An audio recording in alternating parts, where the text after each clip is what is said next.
छत्रपती शिवाजी महाराज की जय भवानी। आजच्या कल्याण डोंबिवली महापालिकेच्या प्रचार सभेला उपस्थित खासदार डॉक्टर श्रीकांत शिंदे, आमदार राजेश मोरे, भारतीय जनता पक्षाचे जिल्हा प्रमुख नंदू परब, नरेंद्र सूर्यवंशी, राजेश कदम, विश्वनाथ राणे, हर्षवर्धन पालांडे, आमचे माजी आमदार सुधाकर भालेराव, मातंग शक्ती प्रमुख छायाताई वाघमारे, सुलभाताई गायकवाड, निलेश शिंदे, महेश गायकवाड, आपला महेश गायकवाड संपर्क प्रमुख, पुष्पा ठाकरे, सर्व ए बाबा एवढे कुठे आणतो माणसं,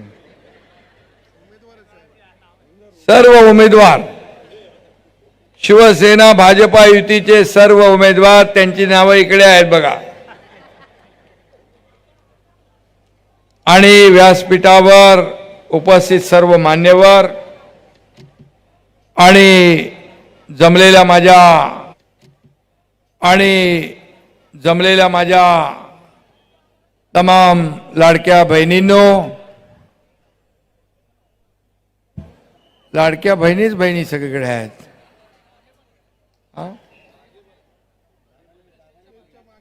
स्टेजच्या मागे पण आहेत, पुढे पण आहेत, स्टेजवर पण आहेत आणि लाडके भाऊही आहेत। खरं म्हणजे मी राज्यभर प्रचार दौऱ्यात फिरतोय, सगळीकडेच नगर परिषदेमध्ये जसा रिस्पॉन्स होता तसाच प्रतिसाद या लाडक्या बहिणींचा आणि लाडक्या भावांचा या महापालिका निवडणुकांमध्ये देखील दिसतोय। मी आपल्या सगळ्यांचं मनापासून स्वागत करतो, मनापासून अभिनंदन करतो आणि मला खात्री आहे येणाऱ्या या 15 तारखेला 29 पैकी 29 महापालिकांवर महायुतीचा भगवा फडकल्याशिवाय राहणार नाही। महायुतीने नवा इतिहास महायुती घडवणार आहे, परंतु यापूर्वीच मला वाटतं इथं 20 जागा बिनविरोध झालेल्या आहेत। 20, 21 म्हणजे एक वाढली। खरं म्हणजे आता विरोधकांच्या पायाखालची वाळू सरकली आहे आणि ते आता म्हणू लागलेत या बिनविरोध जागा कशा झाल्या, आम्ही कोर्टात जातो, निवडणूक आयोगाकडे जातो, एवढे बिनविरोध निवडून कसे आले, असे प्रश्न विरोधक विचारतात। अरे तुमच्याकडे लढवायला उमेदवार नाही, त्याचा आमचा काय दोष है? जिनके लंगोटिया फटी हुई है वो हमारी पगड़ी उछालने में लगे हैं, असं आता बोलायला लागे। अरे तुमचा स्वतःचं बघा, आत्मचिंतन करा, आत्मपरीक्षण करा आणि मग आमच्यावर टीका करा। बराबर बराबर बराबर बराबर हे बीपॉम दे। आणि ते गेले त्या वार्डामध्ये उभे राहिले, बघितलं तर इथं सगळे पॅनल मजबूत आहे, निवडून येणार पॅनल, आपलं डिपॉझिट जप्त होणार, कशाला उभा राहील तो? बरं त्याच्या मागं उभा राहणारा पक्षही नाही, मागं उभा राहणारा नेताही नाही। त्यामुळे हे सगळे जे काय बिनविरोध झाले आणि सिंगल एक माणूस राहिला तो बिनविरोधच होणार। लोकशाहीमध्ये ही प्रक्रिया आहे आणि म्हणून जेव्हा त्यांचे बिनविरोध झाले तेव्हा त्यांना आवडतंय, जेव्हा त्यांना आपले बिनविरोध झाले तेव्हा त्यांचं पोट दुखतंय। जेव्हा ते जिंकतात तेव्हा निवडणूक आयोग चांगला असतो, ईव्हीएम चांगला असतं, मतदार यादी चांगली असते, परंतु हारतात तेव्हा हे सगळं विरुद्ध लगेच उलट बोलतात। ही दुटप्पी भूमिका जी घेताय, त्यामुळे जनता जनार्दन, ये जनता है सब जानती है। आणि मग हरण्याचं जे काही पराभवाचं ग्राउंड तयार करण्याचं काम ते करतात आणि त्यामुळेच अशा याच्यातून आरोप देखील आपल्यावर होतात।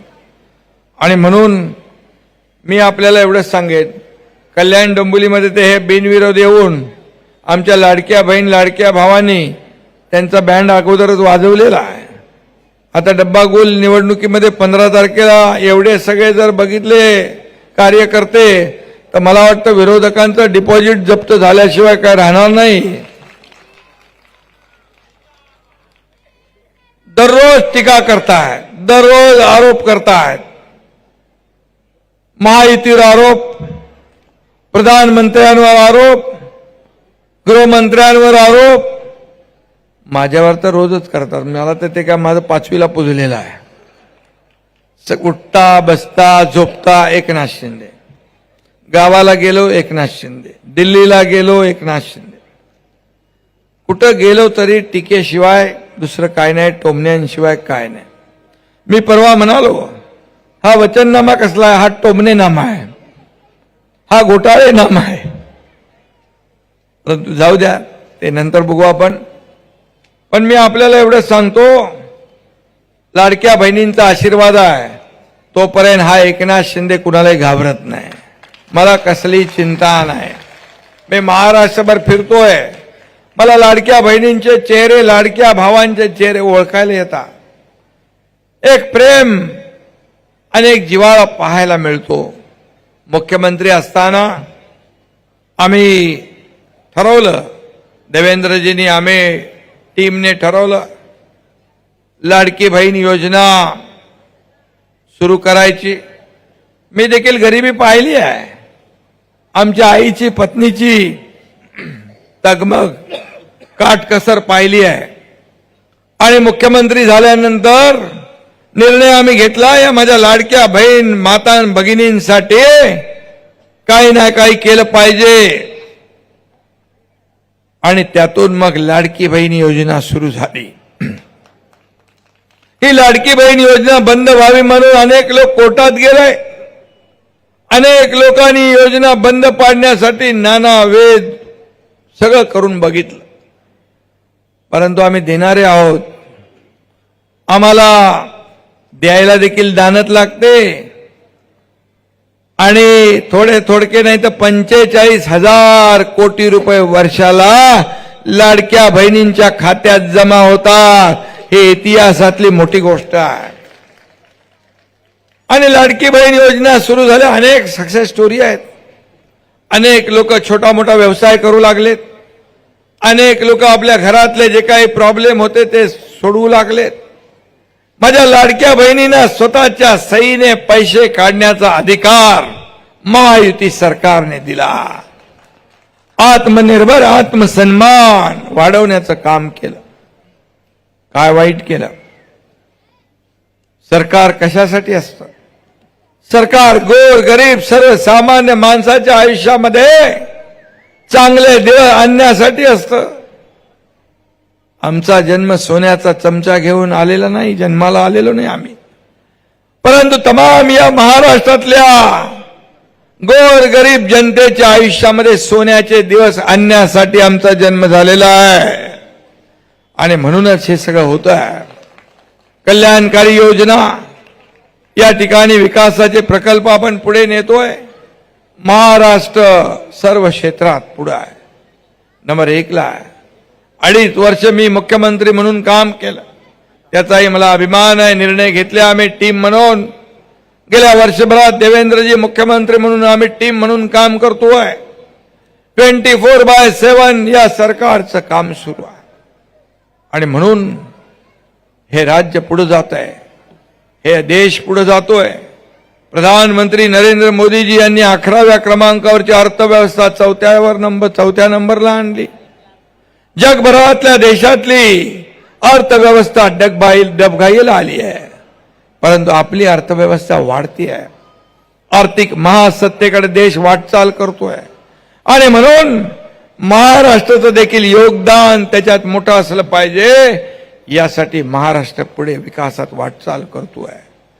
आणि म्हणून लोकसभा आपण जिंकली, विधानसभा जिंकली. विधानसभेत तर माझ्या लाडक्या बहिणींनी चमत्कार दाखवला.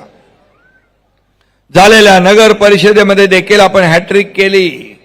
आणि आता या महापालिकेच्या निवडणुकीमध्ये आपल्याला सगळ्यांना चौकार मारायचा आहे आणि महायुतीला विजयी करायचा. आणि म्हणून मी आपल्याला सांगतो, किती आरोप केले तरी सुद्धा आम्ही आरोपाला कामाने उत्तर देतो. टीकेला टीकेने नाही तर कामाने उत्तर देतो.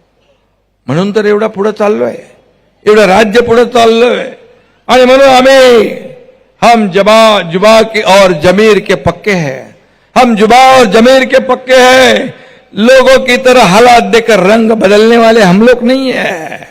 काही लोक फटाफट रंग बदलतात, सरड्यालाही लाज वाटेल अशा प्रकारचं. परंतु आम्ही नाही. सत्तेसाठी, खुर्चीसाठी कधीही बाळासाहेबांच्या विचाराचे प्रतारणा आम्ही कधीही नाही करणार. आणि म्हणून सत्तेसाठी विचार आम्ही कधी सोडणार नाही. आणि म्हणून काही लोक ब्रँड ब्रँड ब्रँड म्हणतात. मी सांगतो, जेव्हा सगळ्यांनी बँड वाजवला तेव्हा ब्रँड यांना आठवला. फक्त मी एकच सांगतो, ब्रँड एकच ब्रँड, तो म्हणजे बाळासाहेब. बाळासाहेब आमचा ब्रँड. आणि म्हणून या संपूर्ण महाराष्ट्रामध्ये या ठिकाणी आणि कल्याण डोंबिवलीकरांनी अगोदरच त्यांचा बँड वाजवलेला आहे. काही लोकांचा तर आवाज डोल फाटल्यासारखं यायला लागलाय, पायाखालची बाजू सरकली आहे. आणि म्हणून काही लोक म्हणतात, मुंबईमध्ये, ठाण्यामध्ये, कल्याण डोंबिवलीमध्ये, मुंबईमध्ये पुनर्विकास होऊ नये का? लोकांनी असंच राहायचं? धोकादायक इमारतीमध्ये, झोपड्यांमध्ये खितपत पडायचं? तुम्ही बंगल्यावर बंगले बांधायचे आणि सर्वसामान्य माणसाने काय झोपडीत राहायचं? हे आम्ही कदापि होऊन देणार नाही. आणि म्हणून क्लस्टर योजना, धोकादायक इमारती या कल्याण डोंबिवलीत पण आहेत. या धोकादायक इमारती डोक्यावर टांगती तलवार दूर करण्याचं काम महायुती सरकार केल्याशिवाय राहणार नाही. सगळ्यांना हक्काची घरं, प्रधानमंत्री महोदयांचं हाऊसिंग फॉर ऑल, सगळ्यांसाठी घर योजना आहे. त्याच्या माध्यमातून या राज्यात देखील आम्ही क्लस्टर योजना पुढे नेतोय. मुंबईत सुरू झाली, ठाण्यात सुरू झाली, कल्याण डोंबिवलीत देखील सुरू होईल. सर्वसामान्याला परवडणारं घर मिळेल, हक्काचं घर मिळेल. आणि याला महायुती सरकारने चालना दिलेली आहे. खऱ्या अर्थाने या ठिकाणी विकास काय असतो हा कल्याण डोंबिवलीने दाखवलाय. कल्याण डोंबिवलीमध्ये मला वाटतं खासदारांनी सांगितलं असेल, खासदारांनी कितीतरी कोट्यावधी रुपये विकासासाठी कल्याण लोकसभेमध्ये आणले. आणि खऱ्या अर्थाने विजन पाहिजे. विजन असेल तर काम करता येतं, विकास करता येतो आणि लोकांना आपल्याला न्याय देता येतो. कल्याण डोंबिवली शहरात रिंग रोड होतोय, मोठा गाव खाडी पूल झाला, ऍक्सेस कंट्रोल मार्ग आपण उभारतोय, कॅन्सर हॉस्पिटल होतंय, जागतिक दर्जाचं क्रीडा संकुल उभं राहतंय, राहिलंय उभं. नवी मुंबई आणि कल्याण मधील अंतर कमी करतोय. ऐरोली काटाई नाका उन्नत मार्ग आणि बोगद्याचं काम सुरू आहे. खासदार त्याचा पाठपुरावा करताय. 40 मिनिटांचा प्रवास अगदी 10 मिनिटावर येईल. लोकांचा वेळ वाचेल, इंधन वाचेल, प्रदूषण वाचेल. तेवढा वेळ लोक आपल्या परिवाराला देतील. कल्याण हे देशातलं महत्वाचं जंक्शन आहे. अमृत भारत स्टेशन योजनेतून हे स्टेशन जागतिक दर्जा करतोय. कल्याण तळोजा मेट्रोमुळे चाकरमान्यांचा प्रवास सुकर होईल. कल्याणमध्ये देशातलं मोठं मल्टीमोडल ट्रान्सपोर्ट हब होतंय का?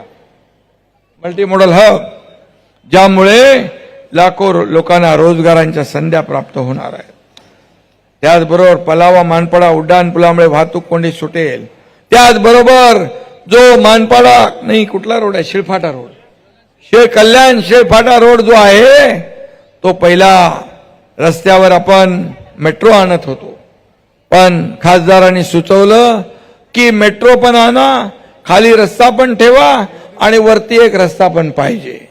म्हणजे 3 पदरी या ठिकाणी रस्ता होतोय, मेट्रो होते आणि वरती एलिव्हेटेड रोड पण होतोय. ती ट्रॅफिक कोंडी दूर होईल आणि पूर्णपणे लोकांना दिलासा मिळेल.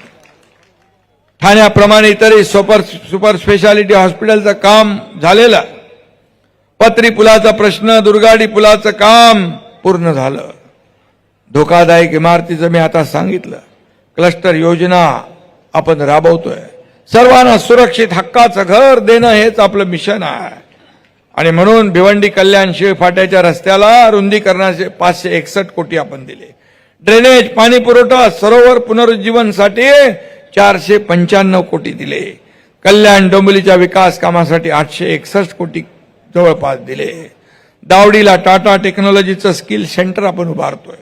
7,000 विद्यार्थ्यांना रोबोटिक्स, आर्टिफिशियल इंटेलिजन्स, ड्रोन प्रशिक्षण मिळेल.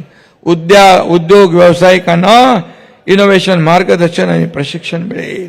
27 गावांच्या पाणी प्रश्नावर आम्ही कायमस्वरूपी तोडगा काढतोय. वालदुनी उल्हास नदीच्या पुनर्जीवनासाठी निधी कमी पडणार नाही, हा देखील शब्द मी या ठिकाणी आपल्याला देऊ इच्छितो. कल्याण डोंबिवली फक्त स्मार्ट नाही तर हॅपी सिटी म्हणून आपल्याला करायची आहे. ही आमची मनोकामना आहे, भूमिका आहे. आणि म्हणून शहर भविष्यातलं IT हब बनू शकतं. इथला कष्टकरी बुद्धिजीवी वर्ग ही त्या खरी शहराची ताकद आहे, ओळख आहे. त्यांच्या आयुष्यात आपल्याला सोन्याचे दिवस आणायचे. आणि म्हणून मी आपल्याला सांगतो, कल्याण पूर्वमध्ये यू टाईप रस्ता देखील आपण करतोय. बाधितांना सगळ्यांना घर देणार आणि घर देणार, कुणालाही बेघर होणार, कोणी बेघर होणार नाही. कारण विकास करताना कुणालाही भकास करायचं नाही, ही भूमिका आपली आहे. आणि त्यामुळे लोकांना त्यांच्या हक्काची घरही मिळतील आणि मोठा रस्ताही होईल. आणि म्हणून काही लोक विचारतात काय केलं ते सांगा. अरे डोळे उघडून बघा, पूर्वीची कल्याण डोंबिवली आणि आताच हे शहर, जमीन आसमानचा फरक आहे.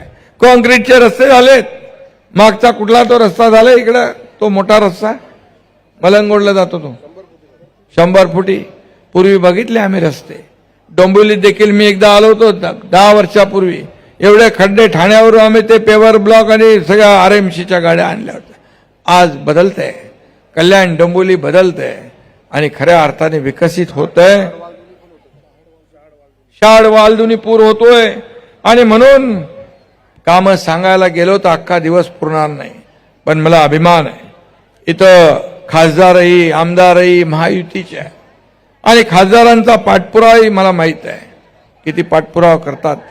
शेवटी एक दूरदृष्टी असली पाहिजे, विकासाचं विजन असलं पाहिजे.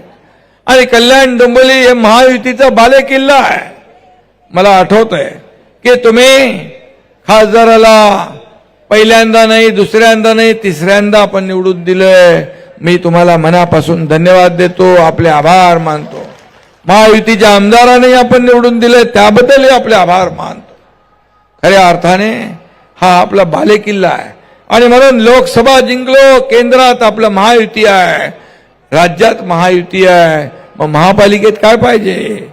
महायुतीच पाहिजे.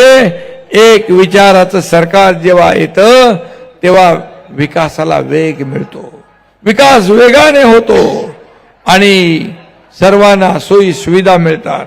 आणि म्हणूनच मी आपल्याला एवढंच सांगेन की कल्याण डोंबिवली मध्ये एवढं काम झालंय, एवढं काम केलंय, आणखी जे जे काय तेही आपण करू. कुठल्याही प्रकारचा विकास निधी कमी पडणार नाही याची खात्री आपण बाळगा. आणि म्हणून मला विश्वास आहे कल्याण डोंबिवलीचा महापौर कोणाचा होणार?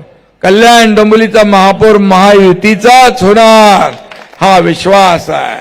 आणि कल्याण डोंबिवलीमध्ये कामाच्या बलबुत्यावर कामाची पोचपावती म्हणून कल्याण डोंबिवली महापालिकेवर महायुतीचाच भगवा फडकेल, हा विश्वास या ठिकाणी मी व्यक्त करायला आलोय. कारण लाडक्या बहिणी माझ्या आहेत. लाडक्या बहिणी चमत्कार करतात. त्याने दाखवलं विधानसभेत, लोकसभेमध्ये आपल्या महायुतीला कमी जागा मिळाल्या. महाविकास आघाडी पुढे होती. सगळ्यांना वाटलं महाविकास आघाडीवाल्यांना आता सरकार आमचंच येणार. मग म्हणू लागले याला आतमध्ये टाका, याला जेलमध्ये टाका, याला बर्फाच्या नदीवर झोपवा. काय काय बोलत होते. 5 स्टार हॉटेल बुक केली होती. मुख्यमंत्री सगळी पद मंत्रिमंडळ वाटून घेतलं होतं. पण माझ्या लाडक्या बहिणींनी त्याचं सगळं बुकिंग रद्द केलं आणि घरी पाठवून दिलं त्यांना. शेवटी जनता जनार्दन ठरवत असतो. काही लोक समजतात आम्ही मालक आणि मतदार नोकर, जनता नोकर, पण नाही. ही जनता मालक आहे, आम्ही सेवक आहोत.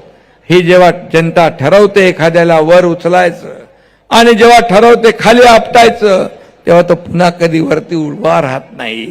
ही अनेक अनेक प्रकरणं आहेत. आणि म्हणून जनता जनार्दन हा सगळ्यात मोठा आहे. आणि म्हणूनच आम्ही आपल्याला जेवढं काय देता येईल तेवढं देणार आहोत. कल्याण डोंबिवली हे आमच्या खऱ्या अर्थाने आवडीचं शहर आहे. महायुतीचं बालेकिल्ला आहे. आणि म्हणूनच या बालेकिल्ल्यामध्ये कुठली अडचण राहता कामा नये, कुठलाही प्रश्न राहता कामा नये, कुठली सुविधा कमी पडता कामा नये, याची काळजी घेण्याचं काम महायुती केल्याशिवाय राहणार नाही. मी आपल्याला एवढंच सांगतो, येत्या 15 तारखेला जेवढे आपले महायुतीचे उमेदवार आहेत, या महायुतीच्या उमेदवारांना आपल्याला विजयी करायचं आहे. जिथं धनुष्यबाण असेल तिथं धनुष्यबाणासमोरचं बटन दाबायचं. जिथे कमळ असेल तिथे कमळासमोरचं बटन दाबायचं आणि महायुतीला विजयी करायचं. अशा प्रकारचा संकल्प करूया. संकल्प काय, आता किती दिवस, आज किती, 8 तारीख आहे, 9 तारीख आहे, 4 दिवस आहेत. पण गाफील राहू नका, जिंकणार आपणच आहे. 100% महायुतीचा भगवा फडकेल. पण दुश्मन कपटी आहे, दगाबाज आहे, धोकेबाज आहे. त्याच्यापासून सावध राहा. त्याचं तर पायाखालची वाळू सरकलीच आहे. कोणाच्या युत्या, कोणाच्या आघाड्या होऊ दे, आपल्याला काही फरक पडत नाही. एवढं काम केलंय कल्याण डोंबिवलीमध्ये की येणाऱ्या 15 तारखेला सगळ्या मतपेट्यांमध्ये धनुष्यबाण आणि कमळ, कमळ आणि धनुष्यबाण या ठिकाणी दिसल्याशिवाय राहणार नाही. अशा प्रकारचा विश्वास व्यक्त करतो आणि पुन्हा एकदा आपल्या सगळ्यांना मनापासून धन्यवाद देतो. 15 तारखेला महायुतीचा भगवा फडकवा आणि 16 तारखेला विजयाचा गुलाल आणि फटाके फोडा. जय हिंद, जय महाराष्ट्र.